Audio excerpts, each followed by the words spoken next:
Sebesar apapun tenaga yang kita kerahkan untuk membantu seseorang, jikalau orang tersebut tidak suka kepada kita, maka nilai bantuan kita itu adalah nol. Seperti itu, nilai bantuan kita akan nol, tidak akan pernah ada positifnya, selalu negatif. Sekalipun kita itu membantu secara jerih payah, membantu teman kita, akan tetapi teman kita itu selalu membenci kita. Makanya bantuan kebaikan yang kita berikan kepada teman tidak akan pernah bernilai positif di pandangan teman kita. Dikarenakan apa? Belum ada ridho di teman kita. Lain halnya dengan ketika pada saat teman kita suka kepada kita, maka bantuan sekecil apapun akan dianggap nilainya berharga. Maka yang terpenting sebelum kita mengabdikan diri kepada Allah, cari dulu ridhonya Allah. Apa yang paling Allah sukai? Ketika mendapatkan ujian dari Allah, selalu mengembalikan kepada Allah Subhanahu wa ta'ala. Alladzina idza asabathum musibatun qalu inna lillahi wa inna ilaihi raji'un. Yaitu orang-orang yang pada saat ketika ditimpa satu musibah selalu mengatakan inna lillahi wa inna ilaihi raji'un. Yang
al-arif la yazulu iddiraruh wa la yakunu ma'a ghairillah qararuh. Orang yang ma'rifat kepada Allah, orang yang mengenal kepada Allah, dia tak henti-hentinya merasakan betapa sangat butuhnya dirinya kepada Allah Subhanahu wa ta'ala. Dan di dalam dirinya itu tidak ada kecondongan kepada selain Allah Subhanahu wa ta'ala. Itulah yang menyebabkan kenapa doa seorang aulia Allah itu mustajabah, selalu dikabul oleh Allah Subhanahu wa ta'ala. Dikarenakan aulia Allah itu pada saat berdoa kepada Allah merasa dirinya itu betul-betul sangat membutuhkan kepada Allah Subhanahu wa ta'ala.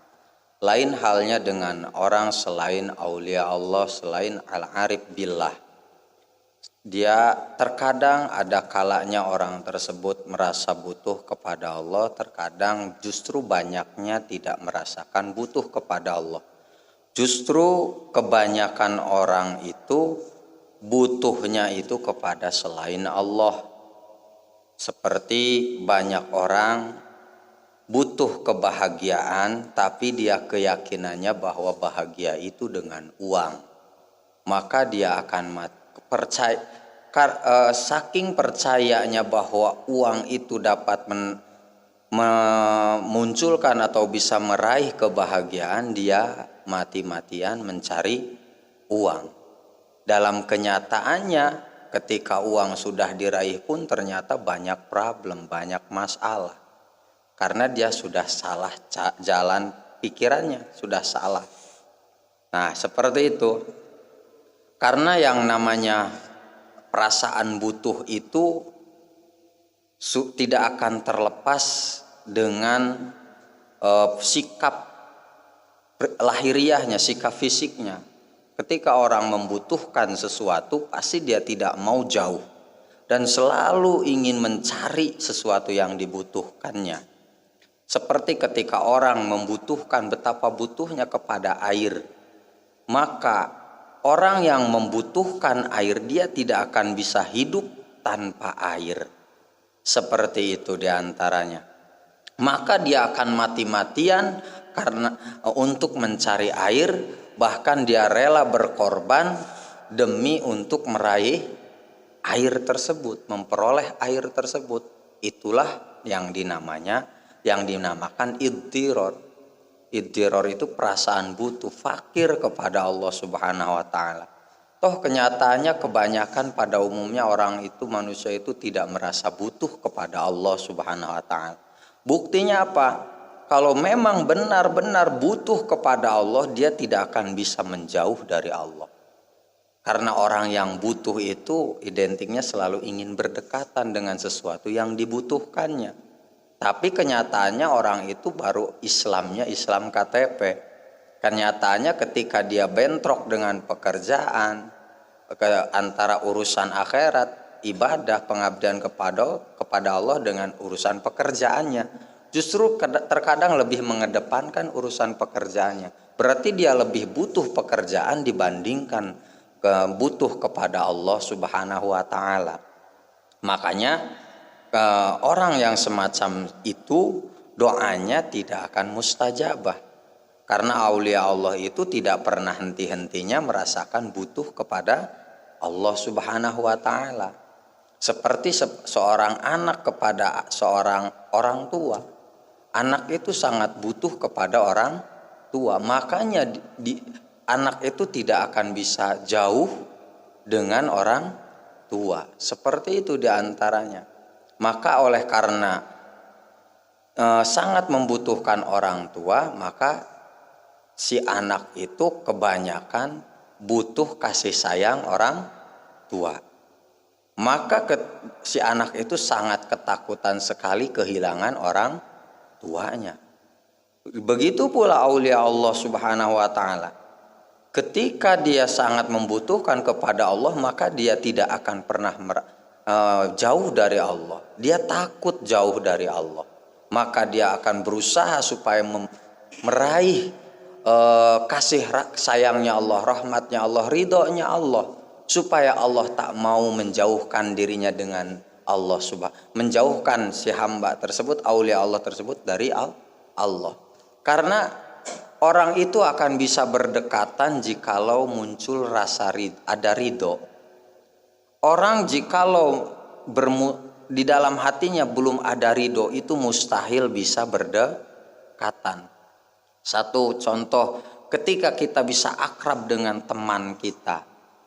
Ketika kita bisa akrab dengan teman kita, jikalau antara kita dengan teman kita itu di dalam hatinya sudah ada rasa ridho, rasa ridho, rasa nyaman, rasa suka, maka dari situlah akan mudah sekali untuk bisa berdekatan. Lain halnya ketika kita dengan teman kita, pada saat dengan teman kita itu memiliki konflik, maka ketika kita memiliki konflik dengan teman, maka kita akan sulit sekali bisa dekat. Ketika teman kita membenci kita, ya mustahil kita bisa dekat dengan teman kita. Maka untuk bisa dekat dengan teman kita, usahakan teman kita itu senantiasa suka, nyaman dengan kita. Begitu pula ketika kita ingin dekat dengan Allah, usahakan kita itu selalu melakukan perbuatan, tindakan, ucapan, dan i'tikad hati yang senantiasa menjadikan Allah itu ridho. Ridho itu suka. Seperti apa halnya? Yaitu orang yang paling mudah disukai oleh Allah itu adalah orang yang senantiasa banyak bersyukur kepada Allah di saat mendapatkan nikmat pertama. Kedua, orang tersebut selalu ridho dengan keputusan Allah, baik itu pahit ataupun manis, senang ataupun susah, selalu bahagia, selalu diterima dengan lapang dada dan tidak pernah protes kepada Allah. Ketiga, selalu bersabar pada saat mendapatkan ujian dari Allah. Itulah 3 langkah yang lebih mudah mendapatkan ridhonya Allah Subhanahu wa ta'ala. Sekalipun kita banyak ibadah, sholat kita banyak sekali, gak pernah tertinggal sunnahnya, apalagi wajibnya, puasanya, terus apalagi zikirnya, sodakohnya gak pernah tertinggal.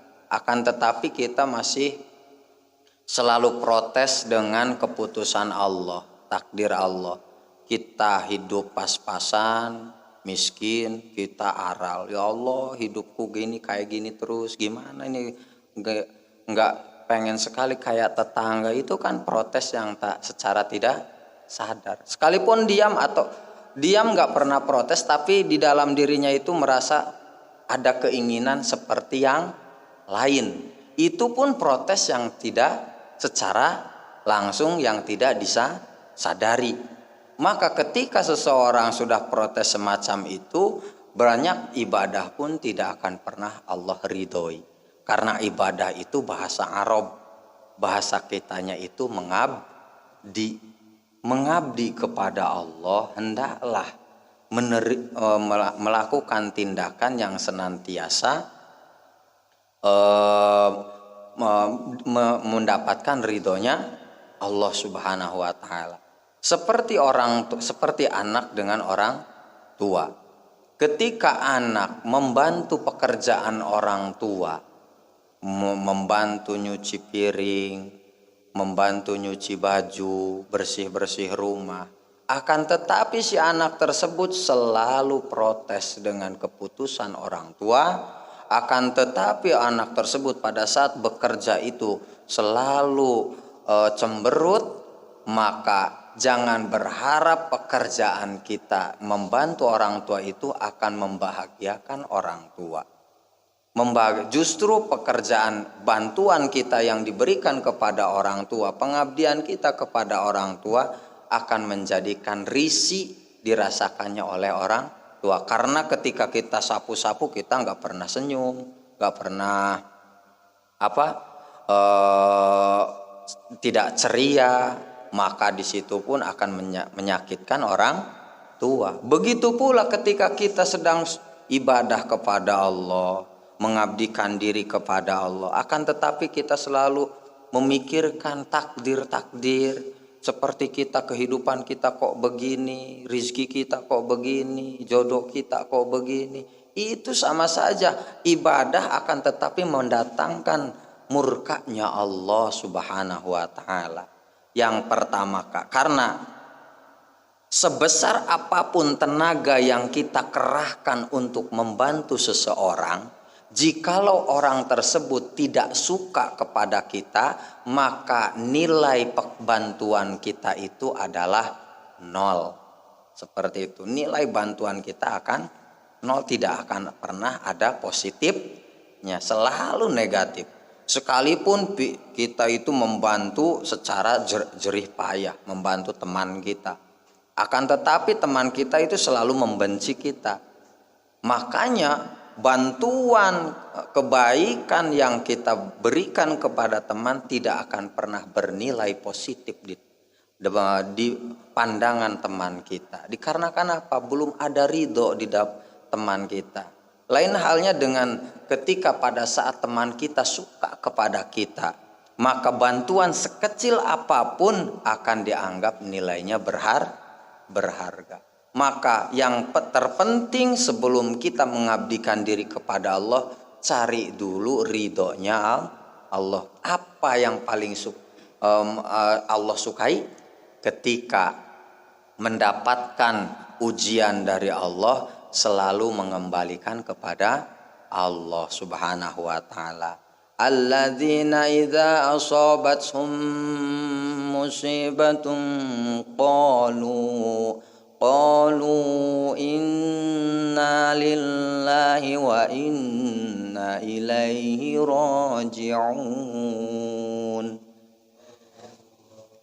Yaitu orang-orang yang pada saat ketika ditimpa satu musibah selalu mengatakan inna lillahi wa inna ilaihi raji'un. Yang mana inna lillahi sesungguhnya kami itu lillahi semuanya milik Allah. Dalam artian Allah berhak mengelola kita kaifa yasha, sebagaimana kehendak Allah itu sendiri. Mau di hitam, mau di putih, itu urusannya Allah. Berarti kita ya sekedar menerima saja, silahkan. Saya nggak punya hak untuk memiliki. Yang memiliki itu cuma Allah, ya silahkan. Allah mau ngapain aja nggak apa-apa. Saya miskin nggak apa-apa. Saya sakit nggak apa-apa. Yang penting kau ridho ya Allah. Saya itu sudah cukup bagi saya. Saya sakit, yang penting engkau ridho, bahagia, cinta sama saya. Itu yang saya harapkan. Daripada saya sehat, kaya, akan tetapi engkau memurkai saya, membenci saya tidak ridho dengan penyakit, dengan sehatnya saya. Akan begitu pula, sekalipun saya kaya raya, materi banyak, akan tetapi engkau murkai saya, engkau membenci saya ya Allah, engkau tidak ridho kepada saya lebih tidak ridho dengan kekayaan itu. Lebih baik saya miskin, akan tetapi engkau mencintai saya ya Allah. Seperti halnya itu, ketika kita kepada seseorang yang kita cintai, kepada seorang wanita yang kita cintai. Orang yang paling kita cintai itu biasanya tiada lain yang ingin diberikan dari teman, dari pacar yang sangat kita cintai itu tidak bukan cuma satu cinta lagi. Ketika kita cinta sudah mendarah biru di dalam hati kita, maka tiada lain yang diharapkan dari pacar itu melainkan hanya rasa cinta dan suka kepada kita. Sekalipun gak ngasih materi gak apa-apa, yang penting kau nerima saya dan kau suka sama saya, cukup itu. Sekalipun kau berikan mobil, motor, akan tetapi kau tinggalkan saya, lebih baik saya gak mau nerima mobil dan motornya daripada saya kehilangan dirimu. Itulah cinta. Nah makanya seperti itu. Kita cinta sama Allah enggak.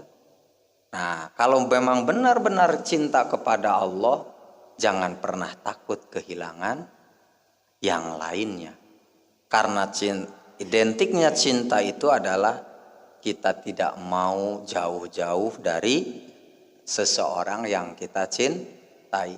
Karena orang yang sedang dilanda cinta itu, apapun yang diberbuat kekasihnya itu selalu bernilai positif.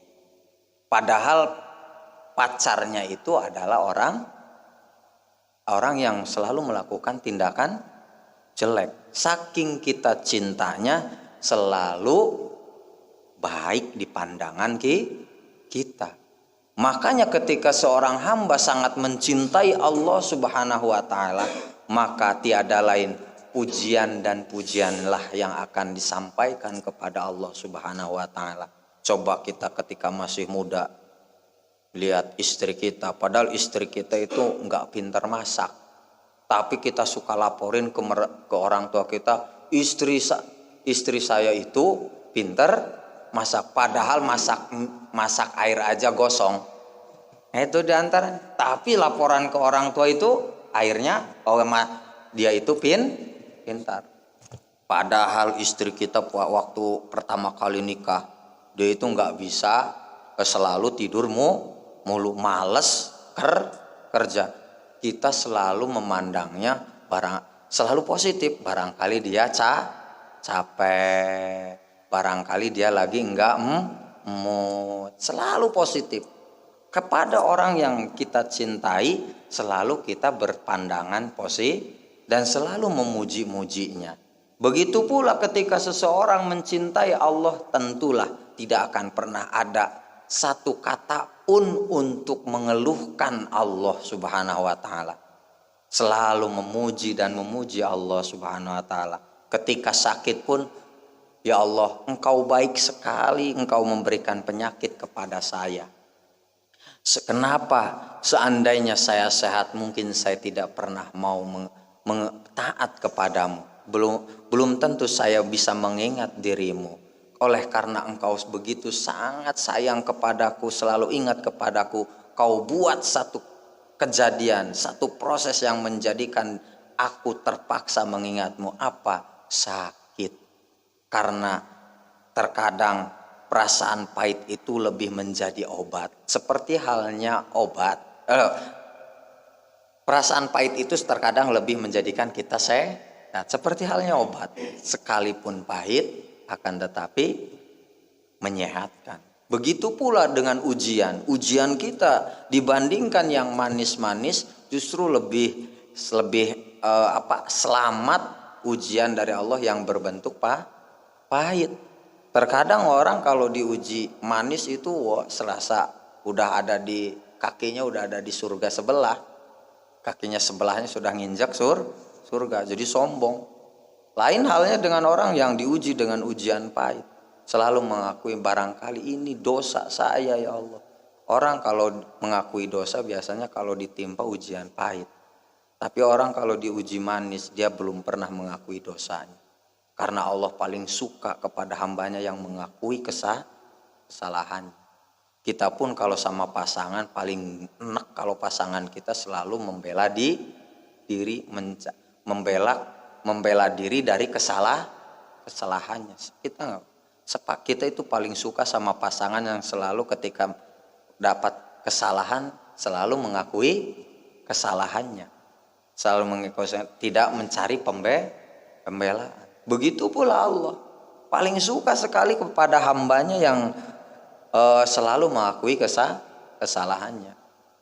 Jangan pernah ketika kita diuji sesuatu aral, sehingga ya Allah padahal saya rajin sholat, rajin zikir, rajin ta'lim, kenapa kehidupan saya seperti ini? Seolah-olah dia melakukan kebaikan tapi dibalas dengan kejelekan, padahal belum tentu amalannya itu bagus. Barangkali boleh jadi amalannya itu sangat jelek. Dikarenakan tidak cinta, maka apapun yang dilakukan oleh Allah kepadanya selalu dianggap negatif. Seperti kita kepada orang yang sangat kita benci. Apapun yang dikerjakan orang yang kita benci selalu negatif saja. Maka hilangkanlah kebencian, karena kebencian itu akan menutup mata kita untuk melihat kebaikan seseorang. Karena ketika seseorang sudah tidak melihat kebaikan orang lain, pasti dia merasa dirinya akan lebih baik. Coba ketika ada seseorang itu ngeledek temannya si pendek, si kerdil, pasti dia merasa dirinya tinggi. Dasar lu maghrib, ada hidung, kulit hitam, lu maghrib ya, itu bilang pasti dia merasa putih. Orang hitam nggak tega, nggak sanggup ngeledek temannya yang hitam karena dia sadar dirinya pun hitam. Itu orang yang kalau merasa dirinya lebih baik pasti ngeledek orang lain. Ya seperti itu, ketika orang sudah melihat orang lain itu jelek, pandangannya gitu negatif terus, maka otomatis di dalam hati orang tersebut sudah tertanam merasa dirinya lebih mulia, lebih benar. Seperti itu, maka Jangan pernah kita tanamkan kebencian. Karena kebencian itu adalah biang kerok murka Allah Subhanahu wa taala. Itu benci, benih-benih kebencian biasanya akan dibalas pula kebencian. Jikalau kita kasih sayang, maka kita pun akan dibalas dengan kasih sayang. Seperti itu diantaranya.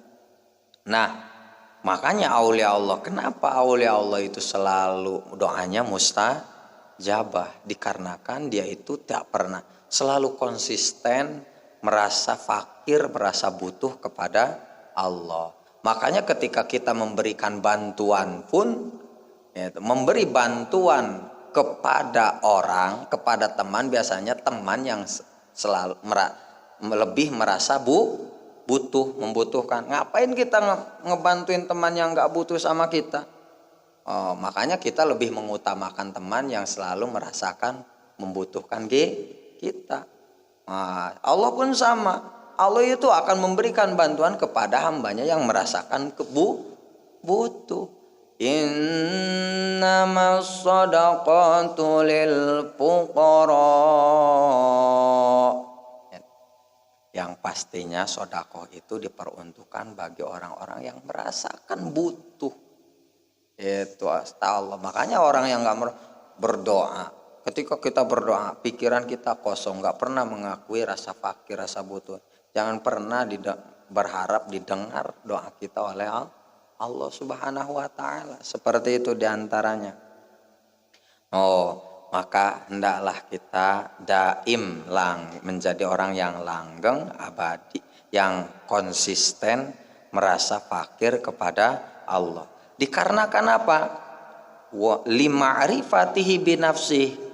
Dikarenakan seorang aulia Allah itu mengenal dirinya sendiri. Siapa saya?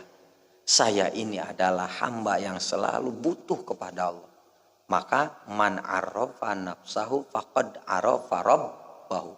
Barang siapa yang mengenali dirinya sendiri, pasti dia akan mengenal Allah Subhanahu wa taala. Kenapa orang nggak pernah mengenal Allah? Dikarenakan dia nggak kenal dirinya sendiri. Kita itu merasa paling kenal sama kita sendiri. Jangan. Kita itu belum kenal sama kita sendiri. Kita itu merasa kita itu sanggup mendatangkan uang. Berarti kita nggak kenal diri kita. Seolah-olah yang mendatangkan rezeki itu kita. Yang mendatangkan yang mendatangkan penghormatan itu adalah kita. Ketika kita banyak memberi pertolongan kepada orang lain, pasti orang lain menghormati kita. Berarti seolah-olah hormatnya orang lain kepada kita itu hasil jerih payah kita. Kita nggak kenal kepada diri kita dari situ saja. Ketika kita merasakan segala urusan itu mudah, merasa karena punya skill, maka di situ pun kita tidak mengenal diri kita. Ingat, satu kedip mata pun kita tak pernah mampu untuk mengedipkan mata kecuali dengan pertolongan Allah Subhanahu wa taala. Apalagi menyelesaikan urusan yang begitu banyak. Jangan berharap ini aja tangan bisa gerak-gerak gini, itu adalah kudrohnya Allah, atas pertolongannya Allah. Jangan berharap ini tenaga kita makan ya kita bisa gerak. Jangan. Banyak orang yang makan tiap hari nggak bisa gerak, stroke dia. Itu Allah cabut nikmat sehatnya yang nggak bisa gerak. Seperti itu diantaranya. Nah itu diantara. Makanya man arafa nafsahu faqad arafa rabbahu. Barang siapa yang mengenali dirinya sendiri, maka dia akan kenal kepada Tuhannya. Nah seperti itu. Kenalilah diri kita sendiri. Maka insya Allah akan mengenal Allah. Allah itu yang mampu, kita yang enggak mampu. Allah itu yang terpuji, kita itu yang hina. Ngapain kita sibuk-sibuk cari pujian? Kita enggak layak dipuji. Orang yang sangat suka dipuji itu orang gila. Coba sekarang, kita itu yang terpuji itu Allah apa kita? Allah. Kita itu berarti hina. Yang mulia siapa? Yang terpuji siapa? Berarti kita hina. Terus kita kalau ada orang yang muji terus kita bangga, berarti kita orang gila. Kenapa saya katakan orang gila? Coba, seandainya kentut kita wangi apa bau? Bau. Kalau saya puji, jamaah sini, kentutnya wangi sekali. Ketika jamaah itu bangga dengan pujian saya, bilang kentutnya wangi, berarti jamaah itu orang gila. Orang gila. Orang gila. Udah tahu, sadar bahwa kentutnya bau. Itu. Masa dibilang wangi? Bangga. Masa kita sibuk-sibuk? Coba seandainya seumpamanya Pak Guru tuh berusaha meyakinkan kepada temannya bahwa kentutnya itu wangi. Itu. Berusaha supaya teman-temannya itu memuji kentutnya Pak Guru. Padahal ada orang sentimen, cokpaan teh, Pak Guru, kentut Pak Guru wangi. Pak Guru tuh GR. Masa sih perasaan saya bau? Tapi diyakinkan oleh Pak An. Pak An kan raja jahil. Karena Pak Guru itu seorang orang bloon gitu. Akhirnya apa? Pak Guru itu ditanamkan keyakinan bahwa supaya mengaku keyakinannya itu kentutnya wangi. Sehingga lama kelamaan karena Pak An itu mendoktrin Pak Guru bahwa Pak Guru kentutnya wangi. Pak Guru kentutnya wangi. Lama kelamaan Pak Guru yakin, percaya bahwa kentutnya itu wangi. Akhirnya Pak Guru itu sibuk. Pak Wawan, coba endus kentut saya. Wanginya minta ampun. Lu gila? Enggak gila. Saya yakin karena hasil riset teman saya yang paling soleh, Aan Rohana, katanya wangi. Gitu. Jadi dengan pedenya Pak Guru nyuruh Pak Wawan gendus kentutnya Pak Guru. Gitu. Hanya orang-orang konyol yang semacam itu. Ketika ada orang memuji kita, tiba-tiba kita merasa pede sehingga kita percaya diri kepada orang lain untuk mendapatkan pujian dari orang lain hanya karena segelintir orang dekat kita memuji, sehingga orang-orang yang jauh pun berusaha memuji kita. Hanya orang konyol yang semacam itu. Seperti itu. Sudah tahu bahwa kentut kita bau. Jangan pernah mau dipermainkan. Makanya orang itu akan susah, orang itu akan hidupnya nggak pernah dapat kenyamanan jikalau di dalam dirinya itu tertanam rasa ingin dipuji. Kalau orang di dalam dirinya itu masih ada keinginan ingin dipuji orang lain, jangan berharap hidupnya nyaman. Karena di dunia ini lebih banyak caciannya dibanding pujiannya.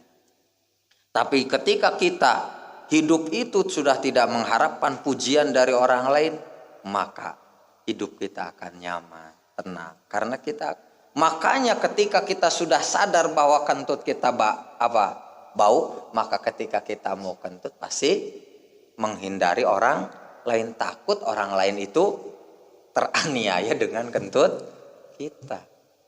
Begitu pula gitu. Begitu pula dengan kita.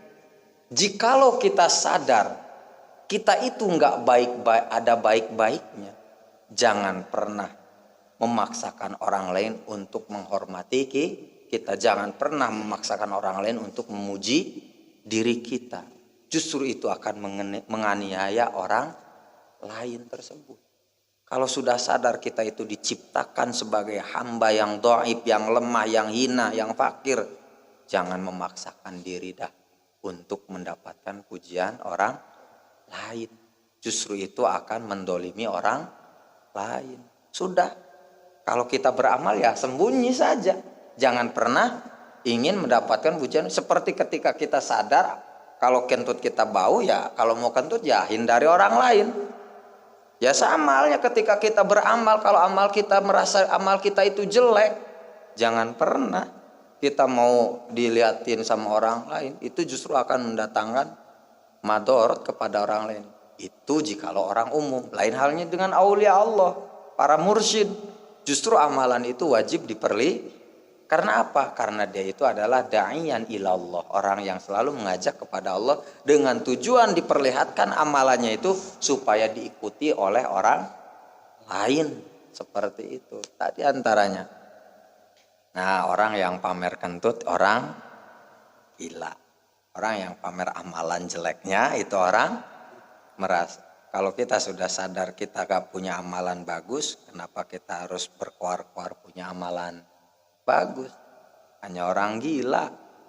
Kenapa kalau kita sudah tahu bahwa kentut kita bau, ngapain kita pamer-pamer kuar-kuar kentut kita wangi hanya provokasi dari salah satu orang. Nah, itu diantaranya. Maka tanamkanlah rasa idtiror, rasa fakir kepada Allah, dikarenakan perasaan fakir yang tertanam di dalam hati kita akan menjadikan kita nggak bisa terjauh dari Allah dan akan senantiasa kita sigap dalam menjalankan perintahan Allah. Lain halnya ketika kita coba seandainya dulu masih muda, waktu kita masih muda-muda ya, kita itu kan suka sama mantan pacar kita, yaitu istri kita, masih cinta-cintanya sama istri kita dulu. Terkadang saking cintanya, omongan orang tua dengan pacar kita lebih didengar siapa? Lebih didengar omongan pacar apa omongan orang tua? Pacar. Karena cinta itu love is blind. Cinta itu buta. Seperti itu, cinta itu buta. Nah, seperti itu. Makanya orang yang sedang cinta-cintanya kalau dipanggil sama kekasihnya itu sekalipun sedang meriang itu sakit, sekalipun dia terkena virus corona sekalipun, dipanggil temannya dadak sehat.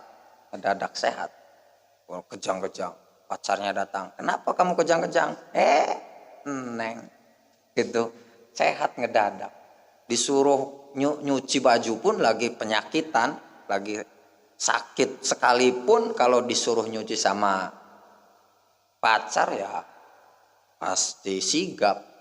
Lain halnya disuruh sama orang tua, lagi sehat pun ya nyuci gitu.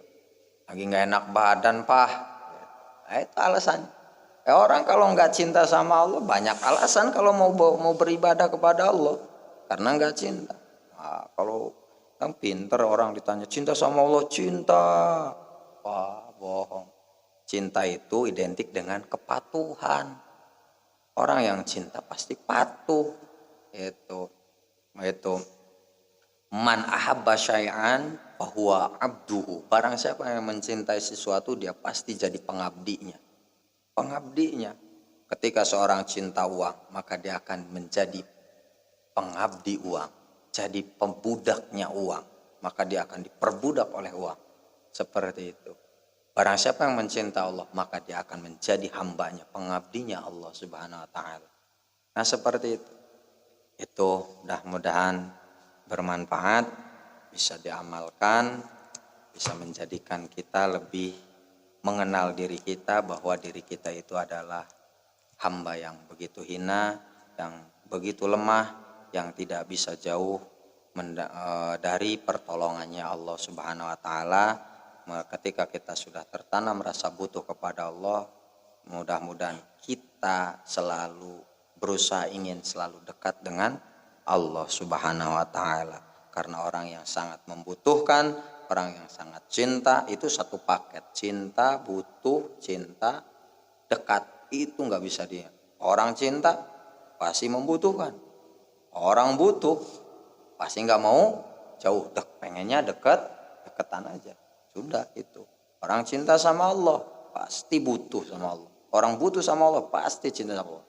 Orang udah cinta, udah butuh, pasti nggak mau jauh-jauh. Pasti inginnya dekat, pasti banyak mengabdikan diri kepada Allah, baik harta, pikiran, dan nyawanya pun hanya untuk Allah semata.